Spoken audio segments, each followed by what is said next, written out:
Welcome back to the Paranormal Girl podcast. I am your host, Kristen. If they are real, why hasn't one ever crashed? I've heard that. A logical question built on the assumption that they haven't. A question built on the presumption that they aren't real because they haven't crashed. Because if they did, we would have one, right? And we'd all know all about it, of course.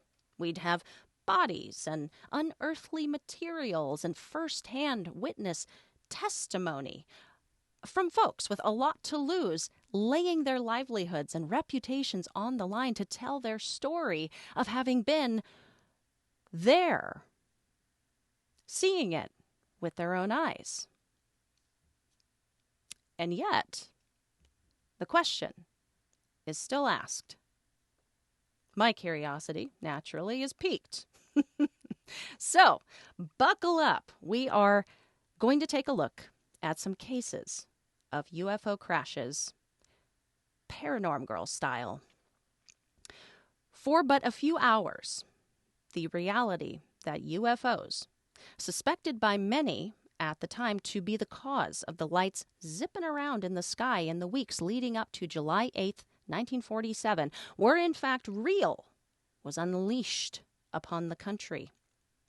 In a press release distributed by Public Information Officer First Lieutenant Walter Haut. The many rumors regarding the flying discs became a reality yesterday when the intelligence office of the 509th Bomb Group of the 8th Air Force Roswell Army Airfield was fortunate enough to gain possession of a disc through the cooperation of one of the local ranchers and the sheriff's office of Chavez County. The flying object landed on a ranch near Roswell sometime last week. Not having phone facilities, the rancher stored the disc until such time as he was able to contact the sheriff's office, who in turn notified Major Jesse A. Marcel of the 509th Bomb Group Intelligence Office. Action was immediately taken and the disc was picked up at the rancher's home. It was inspected at the Roswell Army Airfield and subsequently loaned by Major Marcel to higher headquarters. Such a short press release that said so much. 3 hours after this release went out, it was replaced by another. It seems the disc was actually nothing more than the radar reflector of a weather balloon that somehow had been misidentified by people who really should have known exactly what they were looking at, mistaking it for a, alien spacecraft. Pieces of this harmless and hardly worth paying attention to weather balloon were flown from Roswell to the U.S. 8th Air Force Headquarters at Fort Worth, Texas, in a B-29 Superfortress operated by the 509th Bomb Group, and also used to drop atom bombs on people. This is certainly a strange way to transport such nothing burgerness, yeah? Subsequently, a whole dog and pony show took place in the office of Brigadier General Roger Ramey for the press to take pictures from a distance of the small amount of materials lying on his office floor before being ushered out, followed by the closing of the office, followed by the reopening of the office, and now an invitation to come a bit closer. Go ahead, take some pictures. Hey, handle the materials yourself. You see? Nothing but tinfoil and sticks. And meanwhile to this, more of the wreckage was flown out to be looked over at the USAAF scientific labs located at Wright Field in Dayton, Ohio. All of this for the broken remains of a weather balloon. As they say, something ain't adding up here. Strange lights and sightings of the unidentifiable had taken a fresh breath of life in 1947. There seems to have been a bit of a breather since the days that Foo Fighters were playing tag with some of our pilots during the war. But in the spring of 1947, quiet but numerous reports began to surface once again of sightings of objects in the sky. Fast forward to June 24th of that same year, when pilot and businessman Kenneth Arnold spotted 9 gleaming round objects flying in formation through a series of mountain peaks of the Cascades near Mount Rainier. Well, this broke the floodgates wide open. Hundreds of reports started flooding in from across the country. The newspapers were abuzz with talk of flying saucers. Such reports as a June 26 sighting by a Dr. Leon Odinger and 3 others of a large silver ball-shaped object traveling at high speed near the edge of the Grand Canyon. Or a June 27th report of a white disc glowing like an electric light bulb passing over Pope, New Mexico, minutes later being spotted southwest traveling over the White Sands Missile Range by Captain E.B. Detchmendy, followed minutes later by a sighting of it southwest of that by a Mrs. David Applezoller, traveling over San Miguel, New Mexico before it disappeared, heading southwest of her.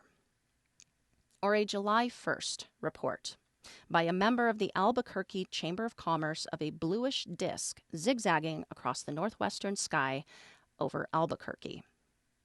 But no sane person was buying this craziness, though. There was an explanation for it all. Optical illusions and birds, balloons, other planes, your imagination. It could only be every other thing under the sun but what was being described. Because if UFOs were real, you'd think one would have crashed by now, right? Let's do a quick word from our sponsor, and then we are getting into it, you guys. Support for the Paranormal Girl podcast is brought to you by Manscaped. The leaders in below-the-waist grooming are traveling north of your man's South Pole. The new Weed Whacker 2.0 and their new beard line confirms they have all the best tools for his hygiene toolbox. Time for you to upgrade his game by going to manscaped.com and using the code PNG for 20% off plus free shipping. The new Weed Whacker 2.0 is bomb, dudes. I was just watching Lee using it just this morning. You know how long it took him? Like less than 10 seconds. Yeah, like nerp, nerp. That's it. Done. Yeah, like 4.32 seconds per nose hole. If I had to guesstimate. It's quick. It's efficient. It saves mad time, bro. It also has up to a 45-minute runtime. So we rarely have to plug it in, rarely have to put it on the charger. Another time saver. Now that you're not spending all day long buzzing your nose hairs, or now that you've regained the hours lost every single day plugging things in, you got some free time on your hands. What, oh what, will you do with your one wild and precious life? Might I recommend exfoliation.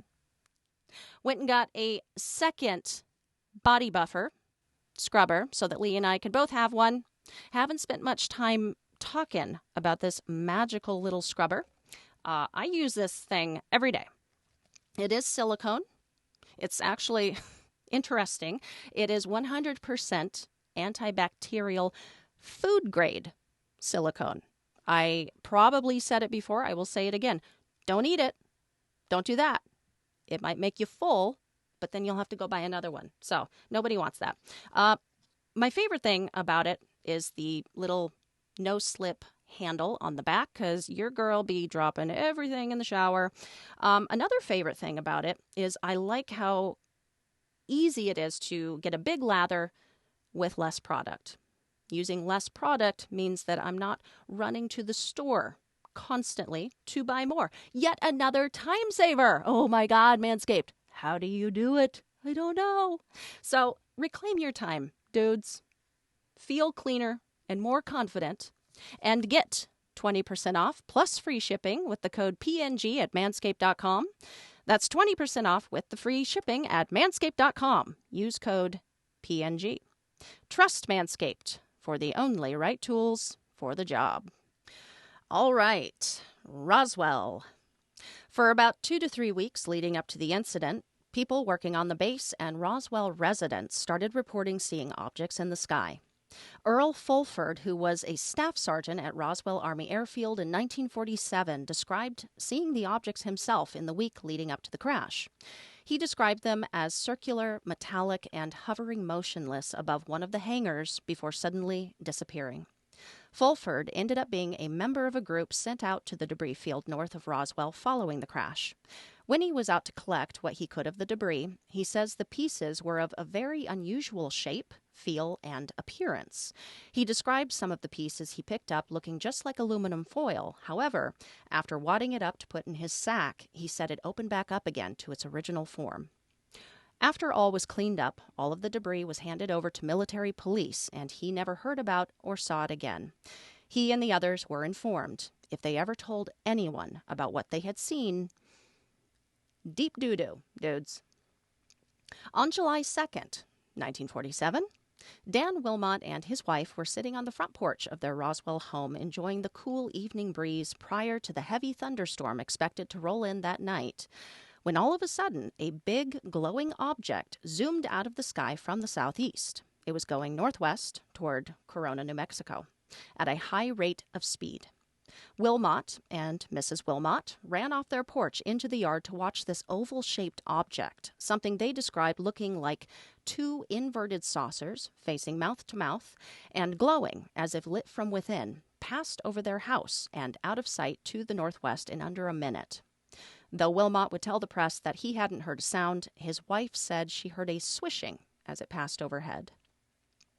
July 3rd, 250 miles from Roswell, Barney Barnett, a civil engineer working for the federal government in soil conservation, came across a downed metallic disc-shaped object near Magdalena, New Mexico.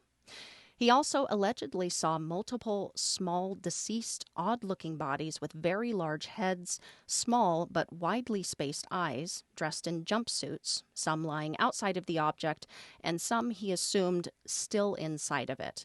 And for anyone who doesn't know, this is the San Agustin crash, which took place in and around the same date as the Roswell crash is thought to have occurred. A second crash site in close proximity to the Roswell crash site? Are they connected? Some theorize yes. Barney was soon joined by a few individuals who told him they were an archaeological research team from the University of Pennsylvania working nearby, and they were coming back from their dig, saw the object going down, and had come to investigate, initially thinking, same as Barney, that what they had seen was a plane go down. The military arrived soon after to take control of the site, followed by more to cordon off the area. Barney and the team then were told to leave and not say a word to anyone about what they had seen. Barney would wait 3 years following this event to relay the story to his close friends L.W. and Jean Maltese, who years later, following Barney's passing, would then relay it to investigators. According to the Maltese's recollection, Barney had told them the military emphasized that it was his patriotic duty to remain silent. July 6th, rancher Mac Brazel reports to the local sheriff that on the morning of July 3rd, following the violent thunderstorms, he too had come across something unusual on his land, located 70 miles north of Roswell. A field full of bits and pieces of shiny material, unlike anything the veteran rancher had ever seen. The sheriff reaches out to Major Jesse Marcel, who subsequently goes out to the ranch to investigate. He fits as much of the debris as he can into his truck to take back to the base, and Marcel would later tell Stanton Friedman that what he retrieved that day and what he handled was no weather balloon. As Brazel would tell the local radio announcer of KGFL, Frank Joyce, who interviewed him over the phone, just a chance interview, about the strange wreckage, maybe it's from one of them flying saucer things people have been talking about. He was also told by Brazel about finding little people someplace else not too far from the main site. Joyce wouldn't get too far with the story, though. Somehow, his boss and owner of KGFL, Walter Whitmore, who had been planning to air Brazel's story as a scoop, was led to believe, somehow, that he might suddenly lose his broadcasting license if he didn't cooperate. He backed off the story, and the Air Force took up with Brazel, and strangely enough, Brazel's story, his public story anyway, would take a more weather balloon-friendly tune. But apparently, before that happened, On July 7th, following a chance meeting with Mac Brazel in a local cafe, a lot of chance meetings with Brazel, and a relaying of his story of what he had found, a reporter for local radio station KSWS, Johnny McBoyle, would make it out to the crash site himself, only to quickly be taken into custody by the military that was present and taken back to base. And I'm unsure of the timeline of this. I'm not sure when he got there or how long they held him for. But at 4 p.m., Lydia Sleppy, who operated the teletype at KSWS's sister station out of Albuquerque, received a phone call from a very excited Johnny McBoyle. According to the 1980 book, The Roswell Incident, he excitedly told her to get ready for a scoop, and they needed to get it teletyped right away, in transit, right away. A flying saucer had crashed near Roswell. He'd been there, he'd seen it. It looked like a big, crumpled dishpan. And get this, they're saying something about little men on board. And Lydia, whether she was buying it or not at this point, she starts to type in the message, and everything that Johnny is relaying to her. After only a couple of sentences, though, she reports the machine suddenly stopped itself. And this was not unusual, but she said that she'd never been cut off in the middle of a transmission before. On her end of the phone, she recalled that Johnny seemed to be under pressure to get the message across and was also speaking and being spoken to on the other end. Suddenly, the teletype began again, this time on its own. An unidentified sender addressed the Albuquerque station, her, directly. Do not transmit. Repeat, do not transmit this message. Stop communication immediately. And it wouldn't be until 1972 that Lydia Sleppy would speak publicly about her experience that day. Johnny McBoyle himself may have been discouraged by someone to go no further with the reporting of this story. He would ultimately leave Roswell, never to return, and live out the rest of his days on a remote farm in Idaho. And when reporters would show up decades later, because they want to talk to him, he just outright denied that anything had taken place. Even his family said that they were unable to ever get their father to speak about what happened at Roswell.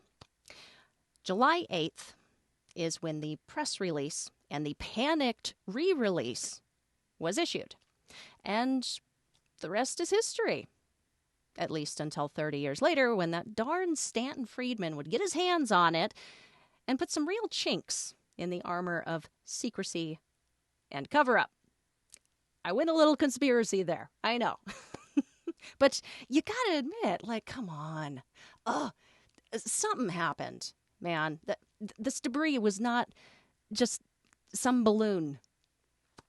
And not just Brazel, but multiple folks who personally handled the debris have spoken to that publicly. They didn't know what it was, but it wasn't that. The military would have all kinds of explanations as to what took place. Originally, yes, weather balloon. A really fun one comes from the 1950s of a test involving anthropomorphic dummies dropped from high altitudes to test the effects of ejection seats to explain away the so-called bodies encountered.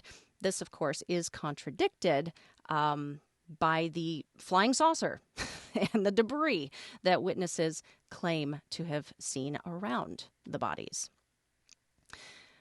Another explanation the military suggested was that it could have been related to a secret high-altitude weather research program designed to collect data on atmospheric conditions, which is similar to their first gut reaction explanation, and does not at all explain the low-altitude spherical and metallic objects spotted for weeks prior to the crashes.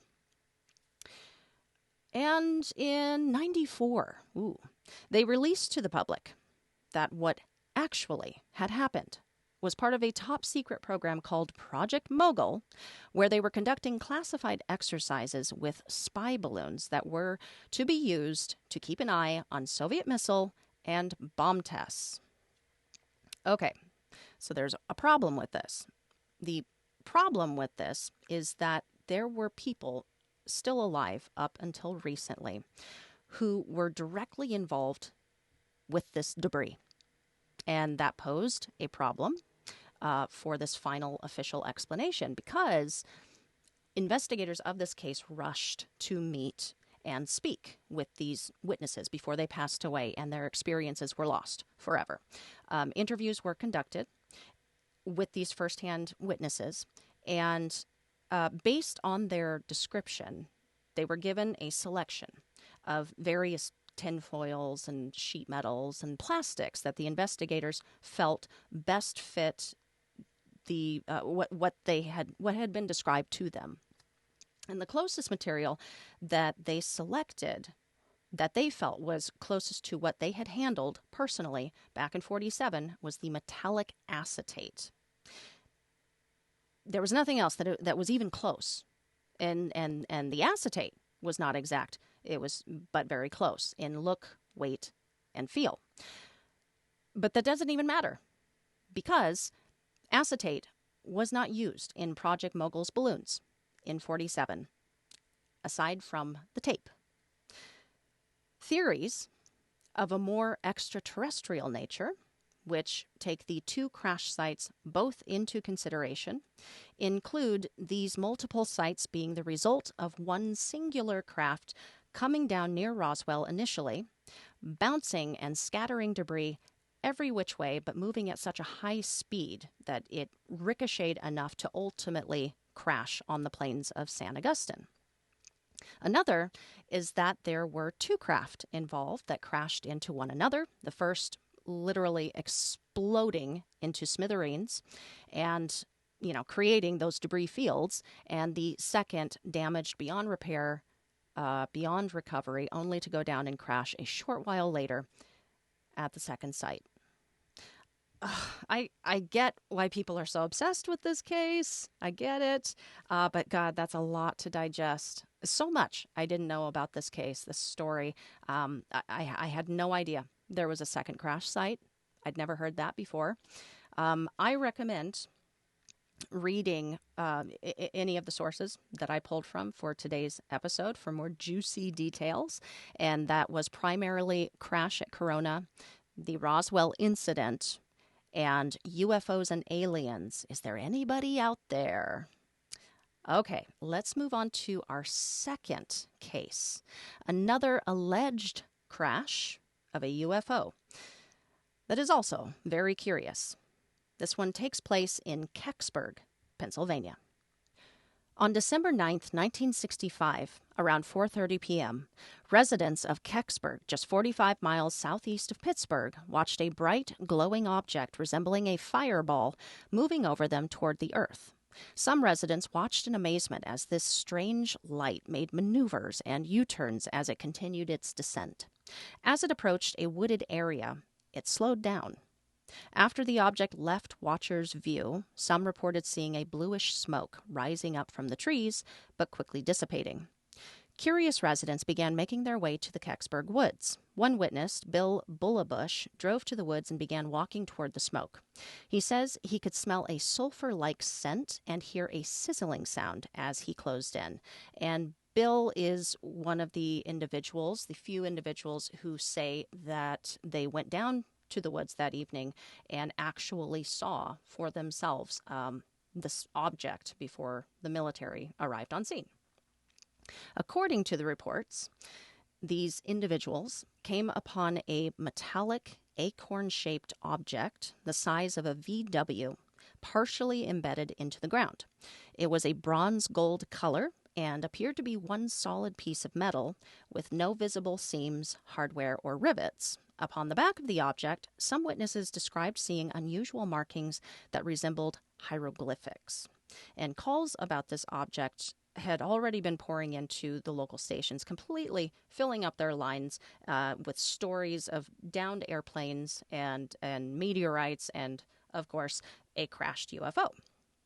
The news director of WHJB radio at the time, John Murphy, is believed to have been the first reporter on the scene, and according to his wife, who was in radio contact with him that night, said that he actually saw the object himself. If you were one of the early few, you were lucky and saw a once-in-a-lifetime sight. It would only be a couple of hours before the Army and Air Force caught wind of a downed unidentifiable and arrived on scene.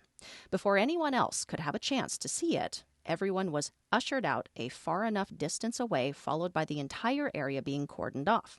Curious onlookers watched and waited throughout the evening, some more impatient than others, tried to sneak beyond the border and make their way down into the woods, only to be turned back by the military. According to just a few of those reports, that request was made by gunpoint. The Project Blue Book report stated that there was a search conducted that night lasting until 2 a.m., but that nothing was found. Compare this with multiple witnesses who said that they literally watched the military haul a tarp-covered, acorn-shaped object out of the area on the back of a flatbed truck at the end of the night. It's interesting that Project Blue Book even mentions this case at all, while also including the statement, a 3-man team has been dispatched to Acme to investigate and pick up an object that started a fire. The report also indicates lots of interest from various agencies about the object, and yet says there was just nothing to find. Interesting indeed. Investigator Stan Gordon was approached by numerous informants, some of which included people who had military or government affiliation with the case, as well as anonymous tips that turned out to be accurate. One Air Force officer involved contacted Stan to talk about how he had been part of the unit tasked with guarding the object after it arrived from Kecksburg at Lockbourne Air Force Base in Ohio early the following morning of the site. Project Blue Book be like, what object? What you talking about?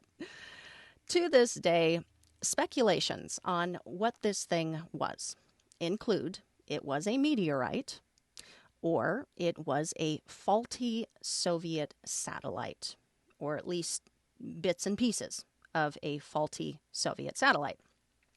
It was actually confirmed that the Soviet Venus probe Cosmos 96 did re-enter the atmosphere on that day, coincidentally enough. The Soviets admitted to that. But this was not our little acorn, as K-96 landed in Canada some 12 hours before.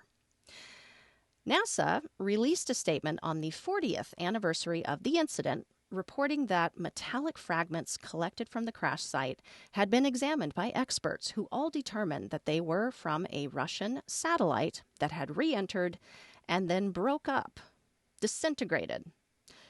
So there were 2 faulty Soviet satellites that just decided to kick the bucket on the same exact day, and but the Soviets were only willing to admit to one of them? I don't know. I'm confused.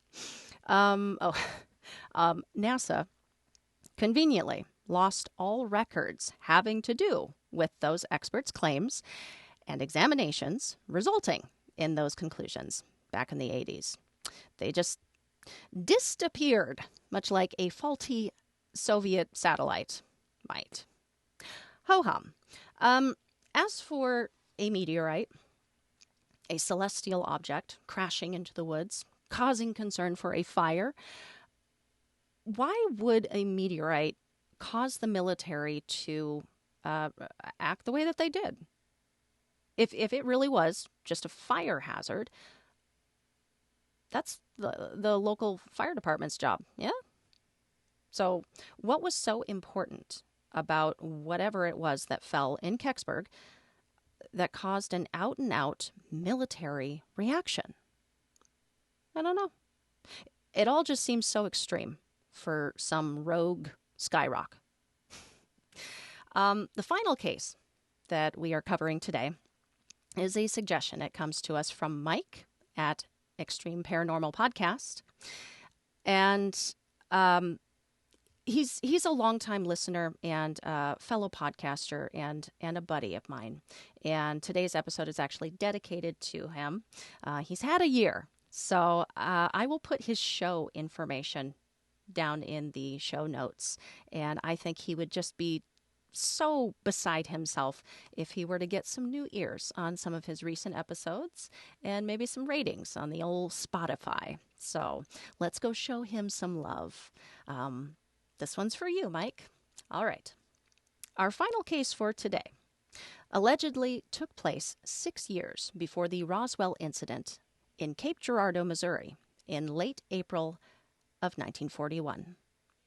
This is directly quoted from a very thorough interview that was conducted with the granddaughter of Reverend William Huffman. Her name is Charlotte Mann, and this was the most recent and up-to-date interview and information that I could find. I will link it below for you to take a look. Well, they, referring to her grandparents, were sitting around visiting, and it was 8 or 9 o'clock in the evening. The phone rang, and grandfather went to the telephone. He talked for a little bit and hung up. What was said at that time was that someone had called the police department, or we assumed it was the police department, and they had reported what they saw was a plane crash, that the person whose property it was on had seen it. It had landed in a field, and there was some fire associated. So they asked if grandfather would be willing to go out with them to the scene in case there were some people who might need prayer or assistance because they weren't quite sure what they were headed to. So he agreed to do that, and a car was sent for him. They picked him up. I don't know how long he was gone. My grandmother didn't ever tell me that, but for a while. It was later because they stayed up late to wait. When he came back, he was very shaken, and it took a lot to shake my grandfather.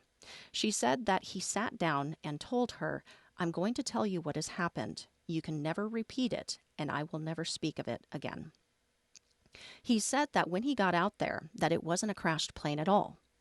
There were some civilians, we assume probably people who lived near the farm where it crashed, near the people who would place the call, neighbors. I believe there was a newspaper man. I believe there might have been some fire people at the time, but some civilians. Grandfather described what he saw was a saucer shape that had broken in half, and you could walk up to see inside. He saw a panel of things he didn't know, gauges, different things, and small little seats that looked children-sized. The thing that seemed to impress him the most and intrigued him the most was there was a band around it of a type of metal that he was not familiar with. It looked as if it had hieroglyphics, like Egyptian-type writing that he assumed was writing. There were 3 beings thrown. They were on the outside and assumed thrown out by the crash. One was still breathing, not dead. Grandfather knelt down next to him, and he expired, but he prayed over each and every one of them. One photo was taken that night of 2 civilians holding one of the beings' bodies from under the arms. Charlotte claims to have seen it as a child. She describes the being photographed as thus: child-sized, probably 4 feet tall. It was difficult to tell if it had on a metallic suit or if it was its skin. It kind of looked like crinkled aluminum foil, but soft. He looked as if he had no bone structure, no visible male or female features, very large oval eyes, similar to the depiction on Whitley Strieber's book cover on Communion, but not exactly. Larger head, dark oval eyes. It didn't really have a nose, but looked like someone had taken a pencil and marked 2 dots. I don't recall the mouth. It was more as if you took a knife and slit across. No lips, nothing like that. Small framed body.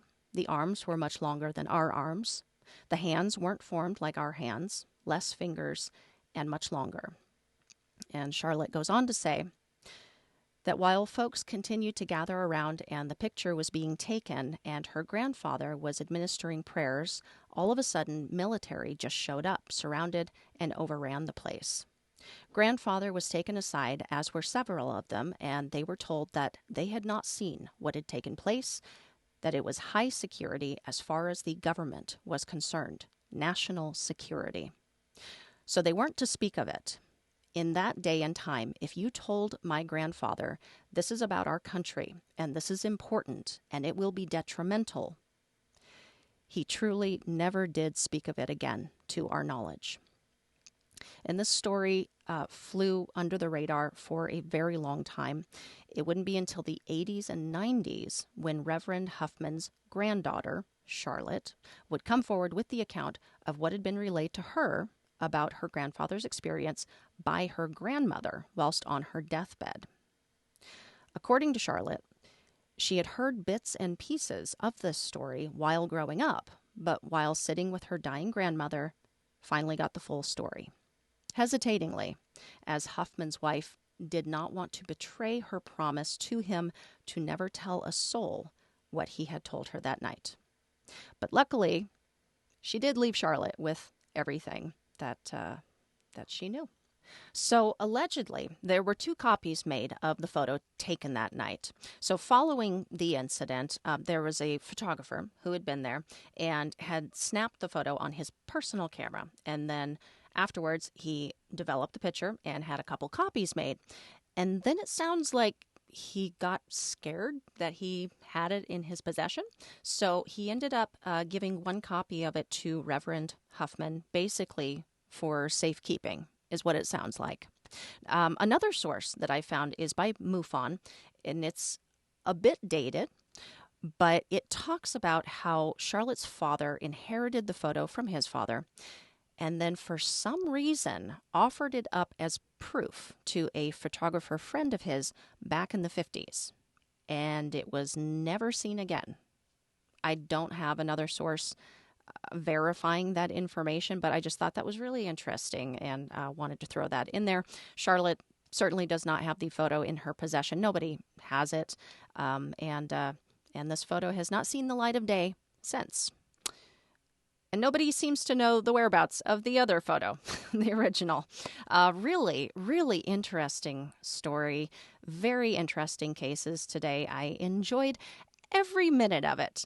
If you were intrigued by today's subject, there certainly is no shortage of UFO crash tales and stories and cases to explore beyond what we have covered today. If you are interested in doing so, I will leave you with a few here at the end that I thought were interesting.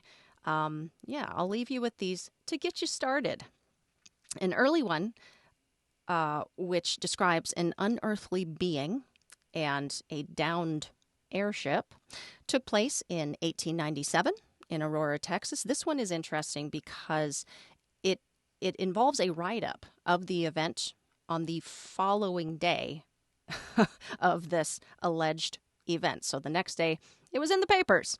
A few others to take a look at include Tunguska, Siberia object in 1908, the Aztec crash of 1948 also took place in New Mexico, also involved non-human bodies purportedly recovered.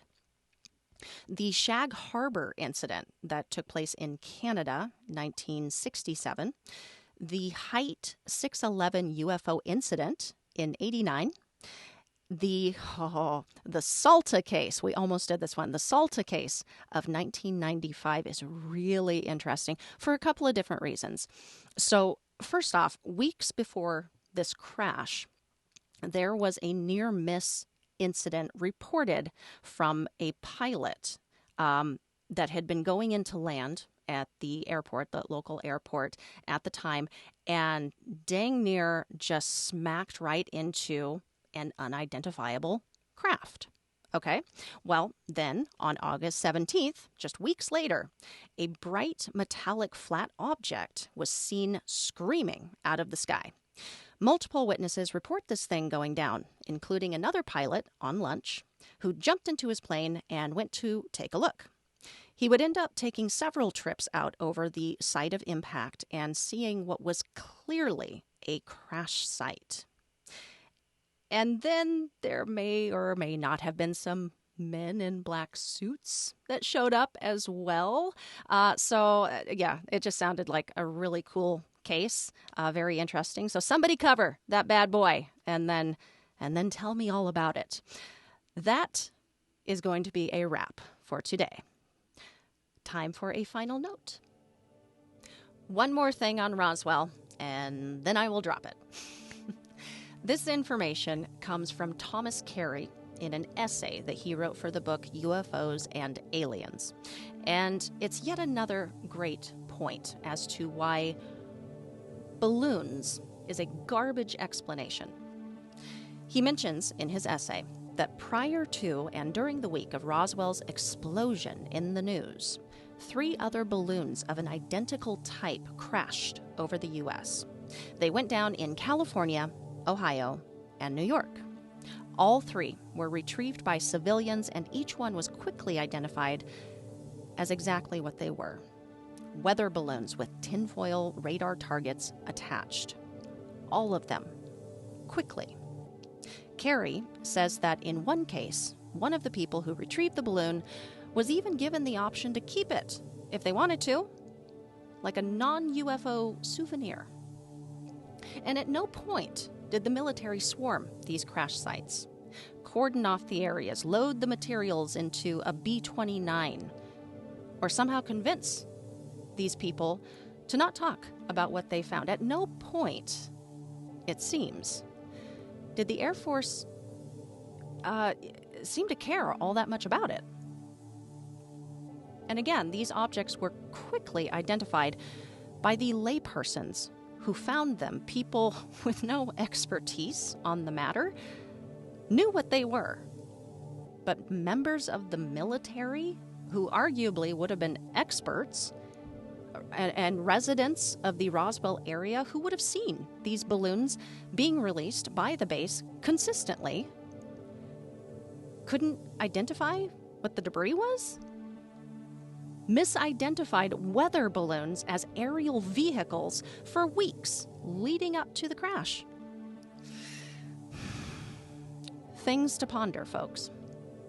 Today I've got some shout-outs to give. Boy, do I ever. First off, I want to welcome my new listeners. I am so glad to have you guys on board. I just know as soon as I said, if you like to binge listen, you are already over here pushing that subscribe button, and I thank you for it. I found my people. We're all binge listeners here. And if you don't know what I'm talking about, which you might not, I am referring to my recent story time over on Jim Harold's Campfire, episode 603, Hunted Podcasters. Oh, if you haven't listened yet, I think you should. I had such a great time getting to share that story with him and being on his show. Jim is just the coolest dude. He's the best. So shout out to the new listeners and shout out to Mr. Harold. Also, the final shout out goes to my buddies over at Black Metal Brunch. Right now, you can get 10% off anything in their online store with my super special, super duper awesome code PGP. BlackMetalBrunch.com. Awesome stuff. Check it out. Follow the show on all socials if you have not yet at ParanormGirlPod, or message me, paranormgirlpod@gmail.com. I do respond to all emails. It might take me a day or two to do so, especially right now. I'm robbing Peter to pay Paul with my attention and time these days. But I read everything that you guys send to me. I always appreciate it, and I will get back to you eventually. Join me next week for an all-new conversation with author and lead investigator and founder of Elk Valley Paranormal, Sin Schrader Hill. We will be discussing her uncanny ability to get those elusive EVPs in the can and hopefully get to play some of those during our chat as well. Really looking forward to that one. That is going to be it for now. Until we meet again, stay safe, keep the nightlight on, and sleep with one eye open.